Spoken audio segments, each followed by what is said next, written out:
Hello বন্ধুরা, primary TET interview সংক্রান্ত নতুন একটি ডেমো টিচিংয়ের ক্লাসে তোমাদের সকলকে জানাই স্বাগত। তোমরা আমাকে অনেকেই আবেদন করছো যে আমি প্রাইমারি টেট ইন্টারভিউ সংক্রান্ত প্রশ্নোত্তর পর্ব নিয়ে আরও কিছু তোমাদের সঙ্গে ভিডিও ও মতামত শেয়ার করি। ঠিক আছে, আমি পরের সপ্তাহ থেকে কিছু গুরুত্বপূর্ণ এবং আমার অভিজ্ঞতা থেকে আমি কিছু গুরুত্বপূর্ণ টিপস ও প্রশ্নোত্তর পর্বের ভিডিও তোমাদের সঙ্গে আমি শেয়ার করব। তোমরা ততক্ষণ আমার সঙ্গে থেকো আর আজকের ভিডিওটি শেষ পর্যন্ত দেখতে থাকো।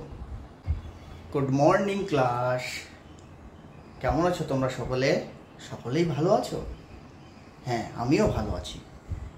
ঠিক আছে, তোমরা তোমাদের আমার গণিত যে বইটি আছে সে বইটি একটু বের করে ফেলো তো।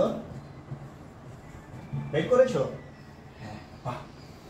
দেখো, আজকে আমি তোমাদের একটি নতুন বিষয় নিয়ে বলবো। ঠিক আছে, তোমরা সকলেই জানো, তবু আমি আজকে তোমাদের সেই বিষয়টি সম্পর্কে খুব সুন্দরভাবে আলোচনা করবো। দেখবে তোমাদের খুব ভালো লাগবে, মজা পাবে তোমরা। ঠিক আছে, সেই বিষয়টি কি বলো তো? সেই বিষয়টি হলো ত্রিভুজ। বুঝতে পেরেছ? হ্যাঁ, আচ্ছা, ত্রিভুজ কথাটি তোমরা আগে কি শুনেছো? শোনোনি না? আচ্ছা, তাহলে আজকে শুনে নাও। ঠিক আছে, দেখো, ত্রিভুজ যে কথাটি, এই কথাটির মধ্যে কি বলতো দুটো ভাগ রয়েছে। একটা হচ্ছে ত্রি, এই ত্রি কথার অর্থ হচ্ছে তিন। বুঝতে পেরেছ? আর ভুজ, এই যে ভুজ কথার অর্থ হচ্ছে কি বলতো বাহু। হ্যাঁ, তাহলে তিনটি বাহু। বুঝতে পেরেছ? অর্থাৎ একটি চিত্র থাকবে, সেই চিত্রের তিনটি বাহু হবে। হ্যাঁ, এই যে একটা বাহু, দুটো বাহু, তিনটি বাহু। এটা দিয়ে কি কি চিত্র আঁকা যায়? হ্যাঁ, যদি এরকম আঁকা যায়, এইরকম আঁকা যায়, তাই না? আবার এইরকম, হ্যাঁ, এইরকম আঁকা যাচ্ছে, তাই না? হ্যাঁ, এরকম অনেক রকম আঁকা যায়। কিন্তু ত্রিভুজের আমরা প্রকৃত সংজ্ঞা যেটা পাই সেটা কি জানো? আচ্ছা, আমি তোমাদের ছবিটা আঁকি। ঠিক আছে, ত্রিভুজের যে প্রকৃত ছবি, সেই ছবিটা আঁকি। দেখো, এই যে এটা হলো একটি ত্রিভুজ। বুঝতে পেরেছ? আচ্ছা, এইরকম যে চিত্রের মতো আর কি কি তোমরা জিনিস দেখেছো বলো তো? এটা কিসের মতো? হ্যাঁ, ঠিক বলেছো, সিঙ্গারার মতো অনেকটা, তাই না? হ্যাঁ, ঠিক। আচ্ছা, সিঙ্গারা ছাড়াও আর কি এরকম কোনো রকম তোমরা চিত্র দেখেছো? মনে করো তো দেখি। হ্যাঁ, বলো। হ্যাঁ, ওই যে, হ্যাঁ, বাবুদের পাড়ার যে, হ্যাঁ, খড়ের বাড়ি আছে না, খড়ের বাড়ির উপরের অংশটা এরকম। ঠিক বলেছো। তাহলে আমরা এরকম চিত্র সচরাচর আমরা প্রায় দেখেছি, তাই না? হ্যাঁ, তাহলে দেখো, ত্রিভুজের যে আসল সংজ্ঞা, বোঝা গেল? আসল সংজ্ঞাটা আমি তোমাদের বলছি। দেখো, তিনটি বাহু দ্বারা, এই যে তিনটি বাহু, একটি, দুটি, তিনটি বাহু দ্বারা সীমাবদ্ধ মানে কি বলতো? ঘেরা। এই যে চারিদিক ঘেরা, অর্থাৎ কোন রকম, এই দেখো, এই যে বাহু তিনটি আমি এঁকেছিলাম, এই বাহুগুলো দেখো সীমাবদ্ধ না, অর্থাৎ খোলা, এইদিকে খোলা ফাঁকা অংশ, তাই না?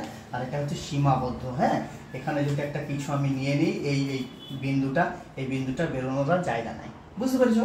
হ্যাঁ, দেখো, তাহলে তিনটি বাহু দ্বারা সীমাবদ্ধ সমতলিক চিত্র, অর্থাৎ সমতলের উপরে যে চিত্র, সেই সমতলিক চিত্রকে আমরা ত্রিভুজ বলি। মনে থাকবে? হ্যাঁ, তিনটি বাহু দ্বারা সীমাবদ্ধ সমতলিক চিত্রকে আমরা কি ত্রিভুজ বলি। বুঝতে পেরেছো? হ্যাঁ, তাহলে ত্রিভুজের দেখো বাহু কটি? একটি, দুটি, তিনটি বাহু। বুঝতে পেরেছো? হ্যাঁ, আবার ত্রিভুজের কোণও তিনটি। বুঝতে পেরেছো? কোণ, এই যে দেখো, কোণ বলতে কি বলতো? কোণ বলতে কোণা। এই যে তোমরা ক্লাসরুমে বসে আছো না, এই ক্লাসরুমে দেখো তো কটা কোণা আছে নিচের দিকে? হ্যাঁ, দেখো, একটি, দুটি, তিনটি, চারটি। ঠিক। তাহলে ক্লাসরুমে দেখো, নিচে আমরা যে মেঝেতে বসে আছি ওখানে চারটি কোণা আছে, তাই না? হ্যাঁ, আর এই যে ত্রিভুজ, এই ত্রিভুজের কটি? তিনটি কোণা, অর্থাৎ তিনটি কোণ রয়েছে। বুঝতে পেরেছো? হ্যাঁ, আর ত্রিভুজের বাহু কটি? ত্রিভুজের বাহু হচ্ছে তিনটি। বুঝতে পেরেছো? হ্যাঁ, তাহলে আমি আবার বলছি, ত্রিভুজের সংজ্ঞাটা তিনটি বাহু দ্বারা সীমাবদ্ধ সমতলের চিত্রকে আমরা ত্রিভুজ বলি। বুঝতে পেরেছ? এই যে ত্রিভুজের ধারণা, এই ত্রিভুজের ধারণা থেকেই আমরা আগামীকালকে চতুর্ভুজ সম্পর্কে জানবো এবং পড়বো। বুঝতে পেরেছ? হ্যাঁ, তাহলে আজকে কোনো রকম আর তোমরা হইচই করবে না, গন্ডগোল করবে না। আমি এখানেই তোমাদের ক্লাসটি শেষ করছি। বুঝতে পেরেছ? হ্যাঁ, ঠিক আছে, সকলে ভালো থেকো। ঠিক আছে, হ্যাঁ, আমি আসছি, টাটা। আজকের ভিডিওটি আমি এখানেই শেষ করছি। আর ভিডিওর প্রথমেই আমি তোমাদেরকে বললাম যে আর কয়েকদিনের মধ্যে অর্থাৎ পরের সপ্তাহ নাগাদ আমি প্রাইমারি টেট ইন্টারভিউ প্রশ্নোত্তর পর্ব নিয়ে আসছি। হ্যাঁ, খুব গুরুত্বপূর্ণ হতে চলেছে প্রশ্নোত্তর পর্ব। ঠিক আছে, সেই প্রশ্নোত্তর পর্ব রেগুলার আপডেট পেতে তোমরা আমার চ্যানেলটিকে সাবস্ক্রাইব করে নোটিফিকেশান বেল আইকনটি ক্লিক করে দিও।